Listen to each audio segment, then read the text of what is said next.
Guys, and welcome to the show Maraha, and we're going to have a talk today about this week's training and about today's long slow run on Sunday the 23rd of May. First, the real question: where is our summer?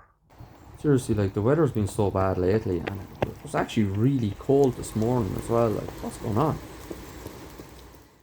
First of all, I hooked up with my friend Luke today and we did a nice run up and down the Liffey and over into the nature reserve in Ringsend. Very relaxed run, just chatting away the whole time, so I didn't take any notice of the pace or anything. I think I was hitting around 8:10, but the first mile or two, the GPS was absolutely bananas, so don't mind that. What I'm really interested in is that I actually broke 90 minutes for the first time this year, so January, February, March, April, May, 5 months nearly to get up from maybe running 40 minutes, building it every week, got up to 90 minutes and ran 90 minutes and 10 seconds. So there you go, just under 11 miles and just over 90 minutes, which is great. Don't be like Luke, being out drinking until 4 in the morning the day before you're going for your long run. So, as regards this week's training, I hooked up with my friend Brian McGuckin on Tuesday to do a speed session over in Shawmore on the pitches. We did 4, 8, 12, 12, 8, and 4, so up and back down again. And it's 45 seconds static recovery for every 400 meters. So you'd run the first 400 meters, 45 seconds, run 800 meters, and then you have 90 seconds, and thereon, therefore. So the session went really well in regards how when I came down the other side to be consistent with the first side. So I ran just over 80 seconds for the first 400 meters and same for the last 400 meters, just over 80 seconds. And the 800s were pretty consistent. The 1200s were a little bit inconsistent because of the way we were running on the pitches.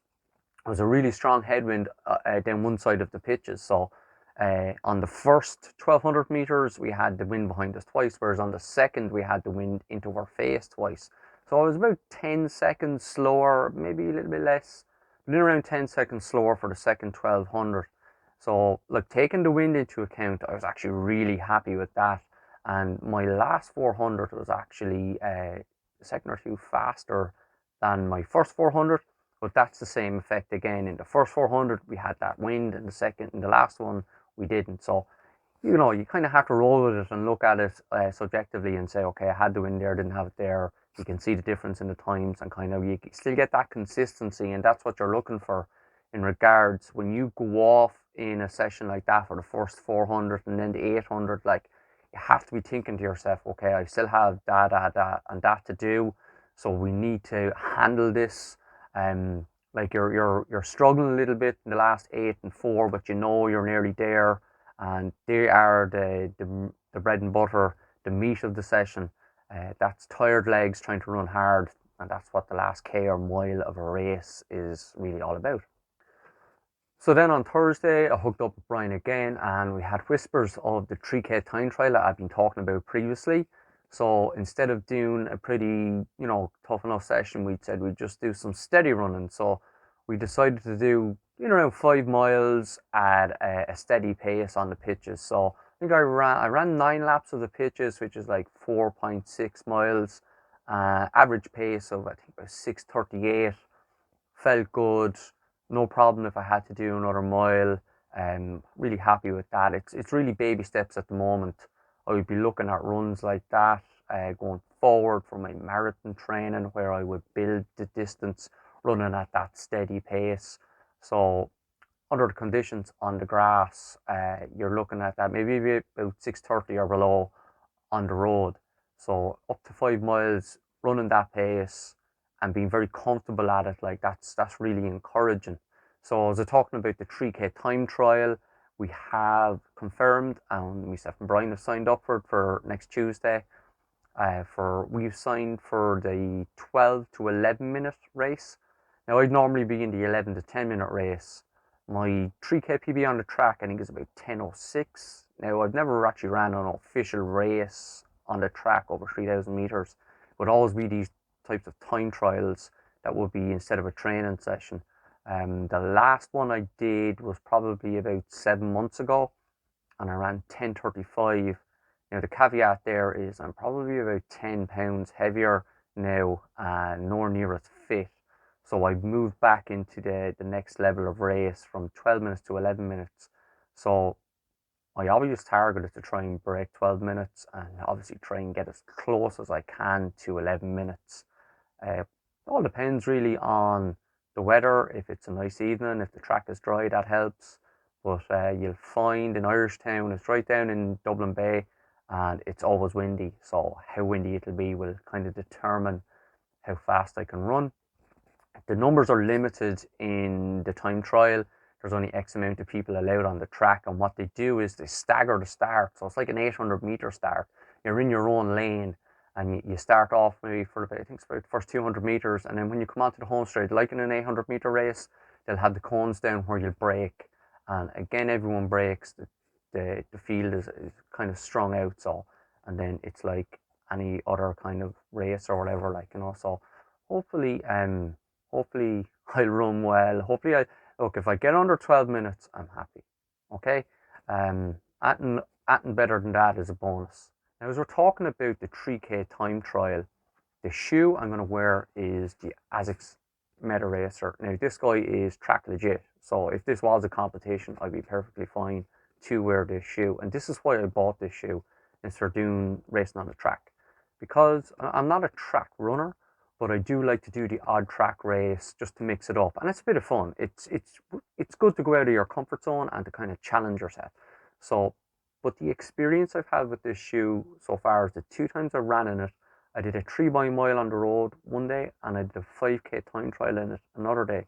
And after both runs, I was quite sore in different parts of one foot and one leg, different places on the different runs. Like, so, I don't know. But what I would say is I did run faster than my fitness at the time. So hopefully this will give me the edge to hit the time, and maybe faster than what I'm looking at for Tuesday. So be interesting to see what happens.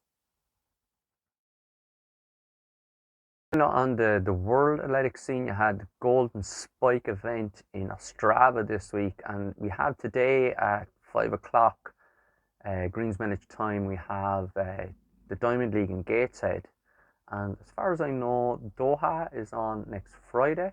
So there's lots happening in regards international athletics. Empty stadiums, all right, but there's racing happening, competition happening, and it's gathering pace now with the Olympics on the horizon. So in the 3,000 meters, you have Joshua Cheptegei, and he ran 7:31, absolutely amazing time. He was attempting to break the world record. He was paced by Mac Swain from Australia. I mean, like, Mac Swain is an absolutely fantastic athlete himself, and it was really, it was great to watch.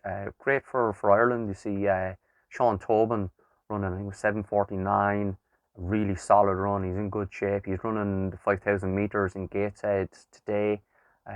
Really solid athlete, like, nice guy by all accounts. Great to see him running well, and you'd wish him the best. Like, second to Cheptegei is Paul Chelimo of the USA in 7:41. Like, so, like, that's 10 seconds in that kind of race. Like, that's a huge gap, and the gap he has over his competitors is pretty massive. Another Ugandan athlete, Chelimo, running 26:33 in the 10,000 meters. Some running guys, like, if I was breaking 36 or 10K, I'm happy, and that's like best part of 10 minutes ahead of me. How many times would I be lapped? And then you had Max Bergen of the UK. He ran an unbelievable 1:44 in the 800 meters. Now, I'd be familiar with Jake Whiteman. He ran 1:45. I think Jake actually has some international medals. Like, he's a super athlete. But this guy, I've never even heard of him. I think he's Scottish. It's amazing the amount of athletes that Scotland are producing at the moment. Not good athletes. I mean, really good top athletes who are going to challenge for medals at the Olympics. It's amazing, really. I mentioned there for John Fitzsimons from Ireland, who ran 1:46.62 PB for himself. Absolutely fantastic, and beaten Mark English. How could I forget Mark English's name? Confidence booster for John Fitzsimons as well. Like, congratulations to John. A shout out also for Luke McCann, who ran 3:37.77 in the 1,500 meters. I'm not sure if that's a PB for Luke, but that's a really solid time. Another guy in good form, great to see. A lot of the Irish athletes are showing good form at the moment. The only athlete from Ostrava who I thought would have been disappointed would have been Nadia Power. She looked like she was struggling a little bit in the race. I'm not really sure, but like she seems to be working hard to stay with the pace. And so what we'll do is we'll have a look forward to this evening to Gateshead and see how everyone gets on there. And we'll have another little chat about international athletics because it's really hotting up at the moment. So there you go, guys. Sean Tobin, 13:33. Another super run from Sean. Very tough conditions there today in Gateshead. You could knock maybe 10 seconds off that time, which would get him down into the 13:25s, like, or heading towards 13:20. It's absolutely phenomenal running.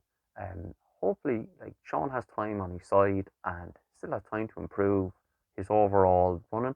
Like, he's a sub 4 minute miler. He's ran some serious times at slightly longer distances as well. So it'll be really interesting to see going forward in his own career, like what he actually settles on. There was talk of him doing a marathon there before COVID struck, so I wouldn't be surprised to see him running a really, really good, strong marathon at some stage in his career as well. So that's it for another week in the Seomra Raha. Long one tonight. I hope you enjoyed it. Like, share, and subscribe, guys. Keep the faith, keep training, keep running, keep working hard, and we'll all get there. Take care. Bye now.